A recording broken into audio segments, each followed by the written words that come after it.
It's my great honor to be with you tonight. Before I start into some very brief remarks, I would like to introduce to you the most important person in my life, the first girl I ever had a date with, and the mother of two beautiful children, my wife Anita, and the First Lady of the state of Texas. Thank you. Ron, it's a great privilege to be here today, as I said, and to be in this city and to have the opportunity to share a little bit about our vision, not just for the state of Texas, but as BB and I, or excuse me, as the Prime Minister and I were discussing earlier today, the discussion about how different visions are going to compete for the future of this world, and it's the same thing in the states. As our founding fathers had this vision of these laboratories of innovation. I'm not sure they knew back in 1776 when they were drawing up our Constitution whether or not we were going to have 50 states, but they knew that the federal government was supposed to do a few things. Matter of fact, they enumerated them in the Constitution.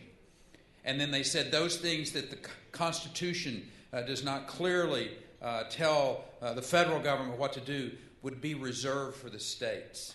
So the states compete against each other with tax policy, with regulatory policy, with our public schools and our education system, so we can have that skilled workforce.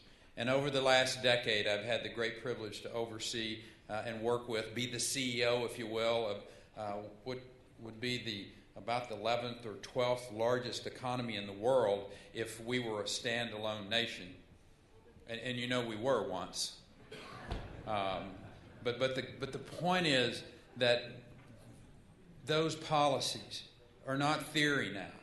It's proof that if you free people from overtaxation and overregulation and over litigation, if you give people opportunities to improve their lives through education, then that is a winning formula. And it's a winning formula not just for a state, but it's a winning formula for a country. And that's the reason that Israel is such a bright and shining star in this world that we live in.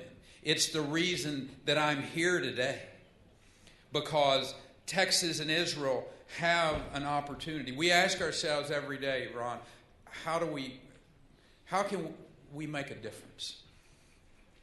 Some of us have been blessed with wealth. Some of us have been blessed with great intellect. Some of us have been blessed with influences that we may not even know about. How does the governor of a state make a difference in the world? How does the governor of a state, working with a like-minded people like we have in this country? On Tuesday, we'll be making a major announcement of a university in my home state that will be coming to operate a university in Israel. It will be making a difference in this part of the world. We'll be hopefully bringing expertise into a part of this globe where energy policy is going to help mold the future of the Middle East. It'll mold the future of Israel. I happen to think that there's no greater opportunity for economic prosperity than to expand our energy industry, not just in Israel, but in the United States. Opening up that Canadian oil and the jobs that get created. A Canadian and a United States and a Mexico with a North American energy policy where we could be independent, where Israel could be independent of individuals who may not have our best interest in mind. That's the vision that I see in the leadership of Israel today. Whether it's your finance minister, whether it's your prime minister, that should be our goal of giving these economic opportunities and educational opportunities to help bring peace to this world. That is our commitment, not just from a a state that has been successful. You think about what brings us together. You think about the things that truly exhibit who we are as a people. My state is a relatively young state.